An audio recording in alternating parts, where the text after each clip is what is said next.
Salut, bienvenue dans cette nouvelle vidéo sur la chaîne. Alors cette semaine, je vous propose de tester des nouveaux produits sur lesquels j'ai craqué.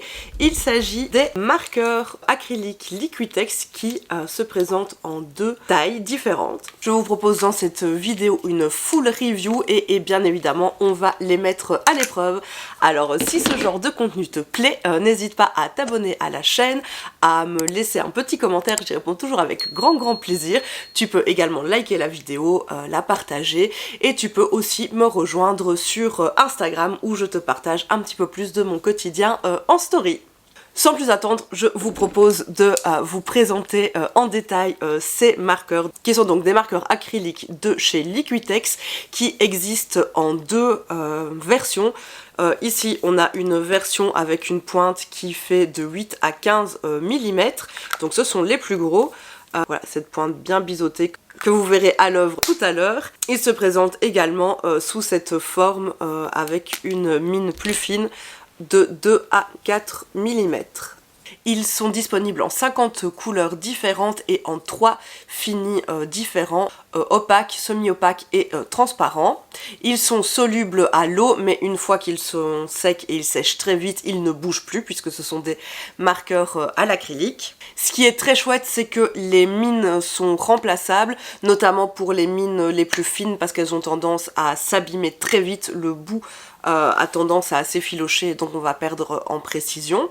Et alors contrairement à ce que je fais, je les stocke ici dedans, mais il est recommandé de les stocker à l'horizontale plutôt qu'à la verticale, tout simplement pour éviter que les molécules les plus lourdes ne se retrouvent au fond et qu'on ait des problèmes à l'utilisation. Évidemment, si vous connaissez ce genre de marqueurs, eh bien il suffit de les secouer correctement avant leur utilisation et puis d'appuyer sur la pointe. Alors je vous propose tout de suite de faire de nouveau un retour en arrière et de voir mes premières impressions sur ces marqueurs parce que j'ai craqué car ils étaient en promotion dans mon magasin de fourniture artistique de proximité. Les gros marqueurs se vendent aux alentours de 10-11 € unité et les petits marqueurs se vendent aux alentours de 5-6 € unité en fonction de où vous allez les acheter. J'ai pu donc bénéficier d'une promotion de 2 plus 1 gratuit, donc je trouvais que ça valait vachement le coup. Je vous laisse tout de suite avec mes premières impressions sur ces marqueurs. Donc il y avait une promo sur des marqueurs comme ça, acrylique Liquitex. La marque c'est Liquitex. À l'achat de 2, un troisième offert. Donc je me suis dit que ça valait le coup en termes de promotion. Je ne connais pas du tout ces marqueurs. Donc j'avais vraiment trop envie. Je vais sortir une feuille pour les swatcher correctement avec vous. Donc voilà, je pense que je vais tester les Liquitex ici derrière. C'est une feuille Bristol, donc c'est très bien. Alors, les couleurs que j'ai prises. Alors, attention, je vais commencer par les petits. Ceux-là, ils sont trop bien. J'avais envie de prendre que ceux-là. En fait, il y avait énormément de choix de couleurs pour les gros et beaucoup moins pour les petits. J'ai décidé d'être raisonnable, disais-je, et je pense que j'ai une bonne sélection. J'avais hésité à prendre un bleu foncé parce que j'en ai pas. Enfin, j'ai pas du coup. Mais j'aimais trop ce rose. Voilà, donc j'ai pris le rose. Allez, on est parti. Pour tester ça, acrylique à base d'eau, résistant à la lumière, permanent, 2 à 4 mm la pointe ici, c'est vert d'eau éclatant.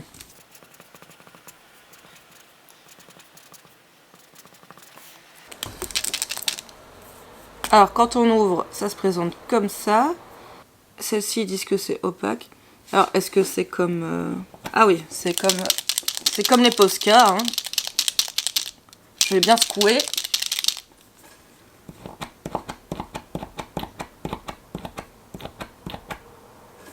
On voit que ça descend dans la pointe.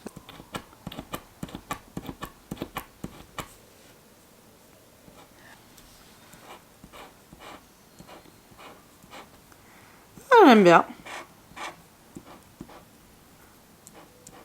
Ça a une petite odeur quand on approche du nez, mais rien de dérangeant, sinon on ne le sent pas. On peut évidemment superposer les couches, ça c'est chouette. Ah là, c'est chouette. J'aime bien. Ok, on peut tester le vert.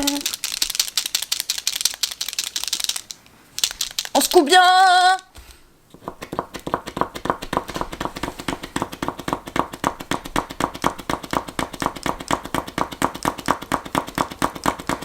Ah voilà.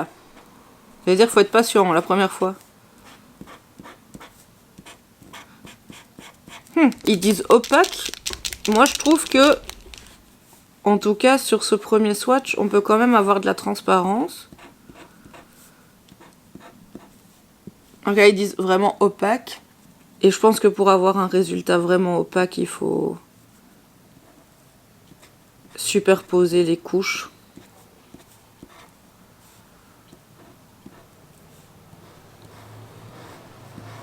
L'opacité est moins présente dans celui-ci que dans celui-là, mais j'ai l'impression qu'ici on a quand même une base blanche, alors qu'ici on n'en a pas. Ah voilà. Ici c'est plus opaque, c'est un peu comme celui-là. Ah, on peut faire aussi des petits... Les gros, on nous dit que c'est du 8 à 15 millimètres. Regardez ça! Pour faire sur des toiles, ça va être trop bien! Non, ça a arrêté de filmer pile au moment où je vous montrais ça. Regardez, c'est super crémeux, j'adore. Bon, là, c'est un peu liquide, pour le coup. J'ai peut-être un peu forcé sur le...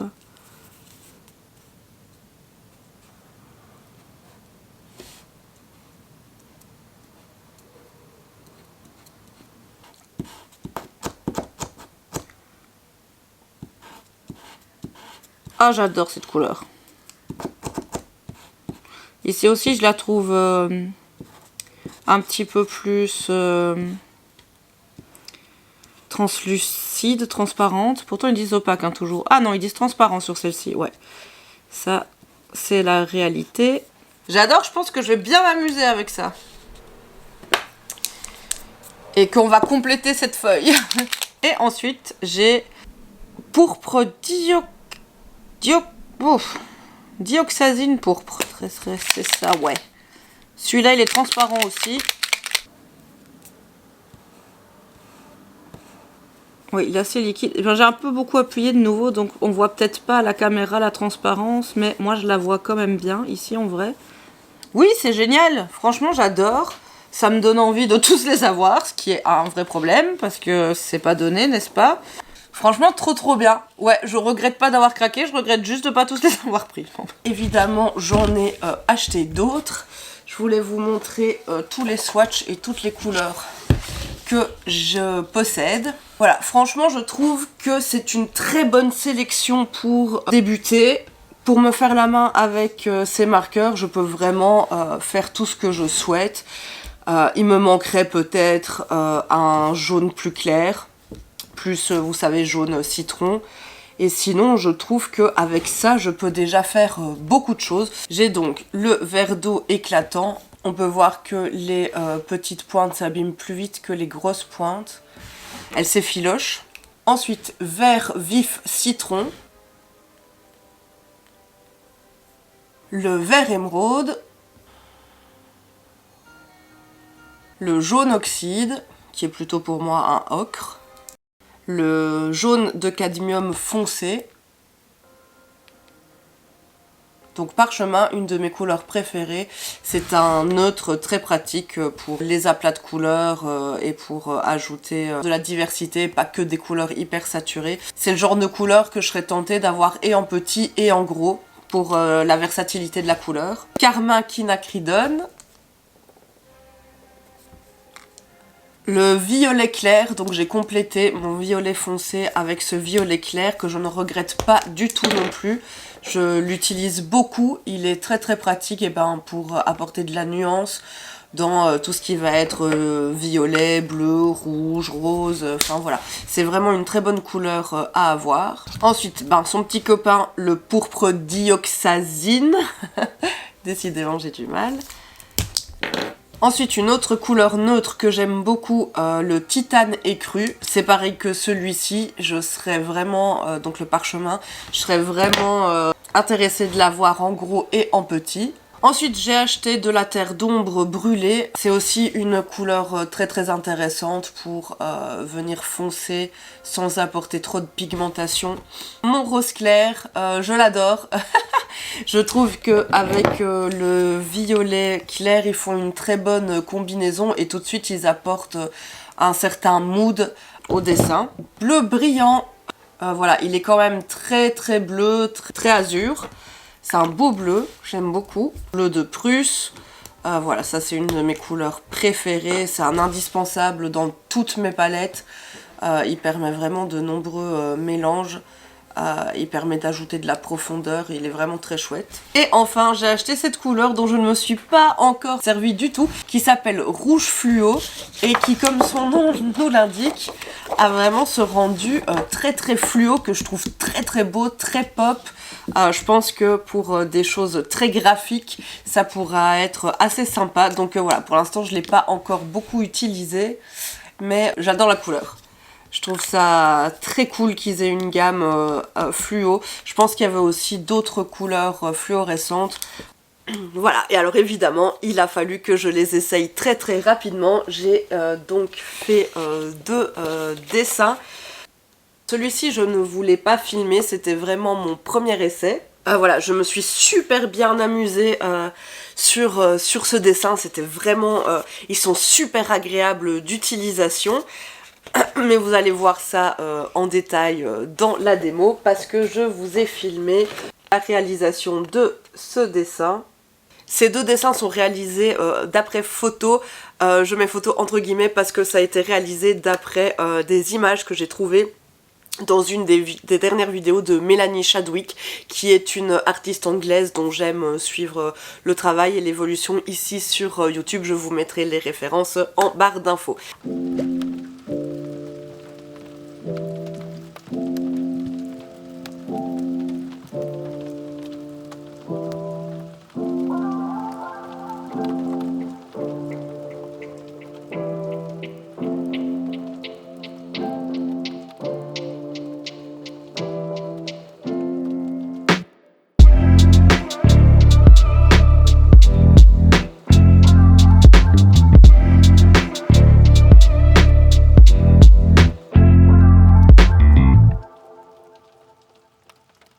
Alors à l'utilisation, je les ai trouvés vraiment très très agréables.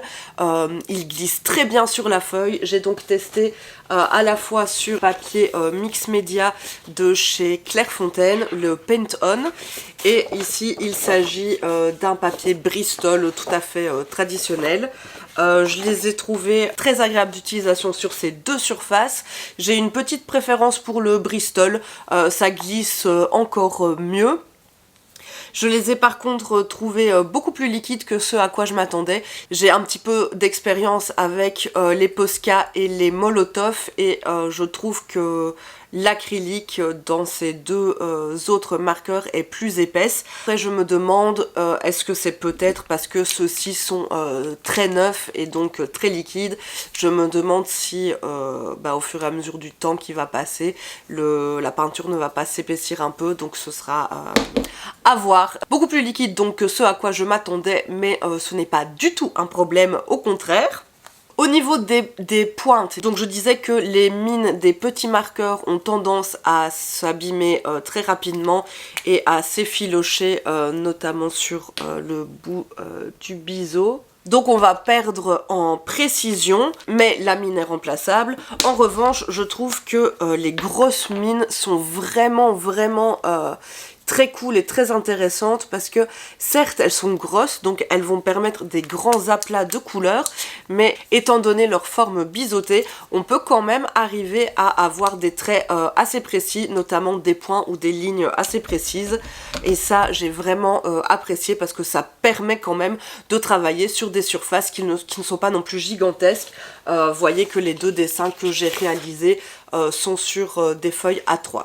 Alors je disais que j'aimais beaucoup en fait ce côté aqueux parce qu'il va vraiment permettre de mélanger les couleurs entre elles. Il va aussi permettre de travailler en couches de glacis transparents et de pouvoir superposer ces couches de glacis les unes aux autres et finalement comme ça de créer des mélanges optiques plutôt que des mélanges physiques. C'est vraiment quelque chose que j'apprécie beaucoup et que je n'ai pas l'habitude de faire quand je peins avec des peintures à l'acrylique. Pourtant le glacis est vraiment une technique qui permet une richesse et une profondeur de couleurs vraiment très très intéressante. C'est quelque chose que j'aimerais beaucoup plus explorer, donc je suis très contente de pouvoir déjà l'explorer avec ces marqueurs Liquitex.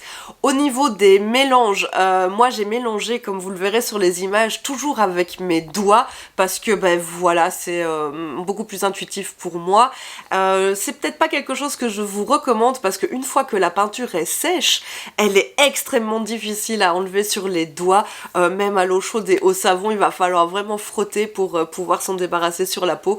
Donc peut-être qu'il existe des pinceaux avec des embouts qui seraient plus adaptés, peut-être des embouts mousse, je ne sais pas. En tout cas, sachez que ça peut tacher très facilement vos doigts. Quand on va vouloir mélanger les couleurs entre elles, il va falloir travailler assez vite parce que les couleurs sèchent très très vite. J'aime vraiment cette expérience qui nous permet de construire la couleur et d'avoir vraiment des modularités de couleurs très variées avec finalement très peu de couleurs.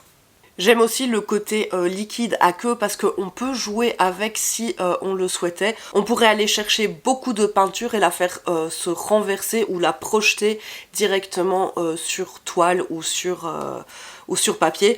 Je ne l'ai pas dit, mais évidemment ce sont des peintures à l'acrylique, donc ils fonctionnent sur divers supports, sur papier, sur toile, sur carton, mais ils disent également que ça peut fonctionner sur du textile et sur de la céramique entre autres. Au niveau du rendu, une fois que c'est sec, vous voyez que c'est quand même relativement très très brillant. Je dirais que c'est même plus que satiné, c'est carrément brillant. Surtout aux endroits où on a superposé plusieurs couches. Je dirais quand même que les Posca et les Molotov vont sécher un petit peu plus mat. Et comme je n'ai pas de blanc en Liquitex, je n'ai du blanc que en Posca et en Molotov. Quand j'ai mélangé ces couleurs avec du blanc, eh bien on a un rendu donc un petit peu plus mat. On va vraiment avoir des rendus différents aux différents endroits de notre dessin et je trouve ça très très intéressant.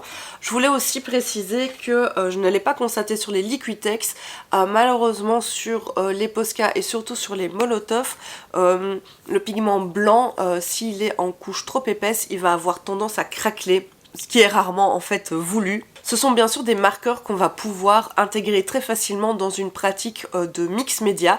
Donc ouais, j'ai utilisé mon crayon Woody blanc dans le ciel ici et ça se comporte très très bien.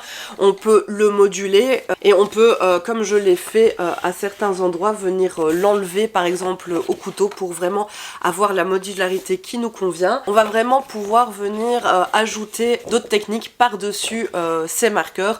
Bien sûr, tout ce qui va être peinture à l'acrylique ou peinture à l'huile va fonctionner, tout ce qui va être crayon et pastel à l'huile va fonctionner, tout ce qui va être marqueur, feutre, encre, en général ça va fonctionner. En revanche, il y a des choses qui ne fonctionneront pas, par exemple mes crayons aquarellables Caran-d'Ache, bien sûr ça ne fonctionne pas, mes crayons de couleur Color Soft de chez Derwent n'adhèrent pas non plus. Donc voilà, on peut vraiment faire du mix média avec et s'amuser avec ces marqueurs et d'autres choses et je pense que je vais continuer à explorer dans ce sens-là. J'aime vraiment beaucoup ces marqueurs, franchement je ne regrette absolument pas mon achat et si vous cherchez un cadeau de Noël par exemple à faire à quelqu'un qui aime le dessin, qui aime peindre ou qui aime les arts graphiques de manière générale, franchement je vous les recommande, ils sont vraiment extrêmement chouettes d'utilisation. Ça m'étonne qui va vraiment pouvoir m'aider à explorer beaucoup plus justement des techniques de mix média et qui va m'aider à trouver des rendus différents de ceux que j'ai tendance mécaniquement, machinalement à avoir en peinture. Le marqueur est également un format qui me permet de me lâcher beaucoup plus en dessin et d'essayer des choses différentes, de sortir d'un dessin rigide et enfermé et essayer d'explorer des manières de dessiner beaucoup plus rapides, beaucoup plus intuitives, beaucoup plus fun également. Et c'est aussi un outil qui me permet de travailler rapidement à l'intérieur et le fait de travailler rapidement, ça m'aide en fait pour mes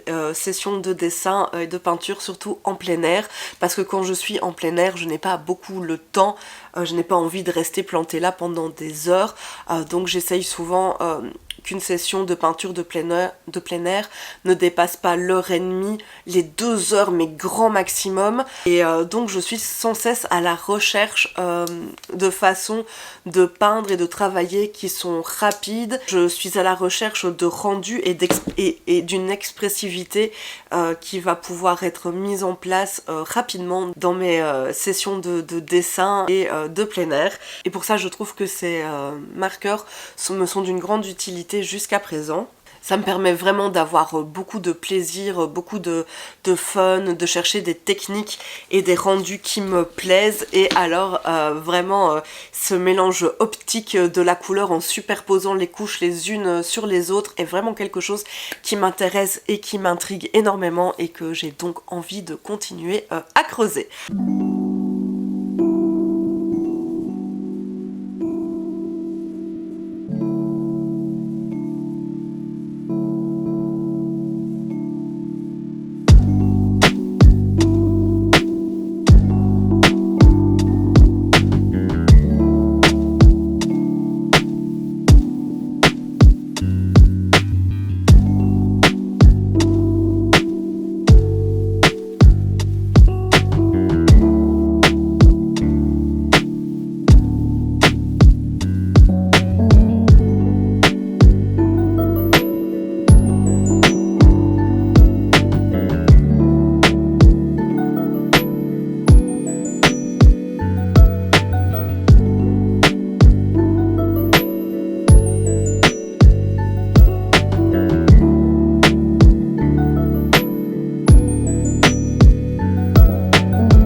Voilà, j'espère que ça vous aura plu de découvrir avec moi ces marqueurs à acrylique de chez Liquitex. Comme vous l'avez compris, je suis ravie de mes achats. Si vous avez l'occasion de les trouver en promotion, franchement allez-y, foncez. Et n'hésitez pas à nous dire en commentaire ce que vous pensez de ces marqueurs si vous les avez et que vous les utilisez. Moi je vais m'arrêter là pour aujourd'hui. Je vous remercie infiniment d'être resté avec moi jusqu'ici. Je vous fais plein de gros bisous. Et je vous dis à la semaine prochaine dans une prochaine vidéo. En attendant, prenez grand soin de vous et ne soyez pas malades comme moi. Salut. Regardez, dans mes stories Insta, je vous la montre souvent, mais mon assistante d'atelier, elle est jamais très loin. Ouh.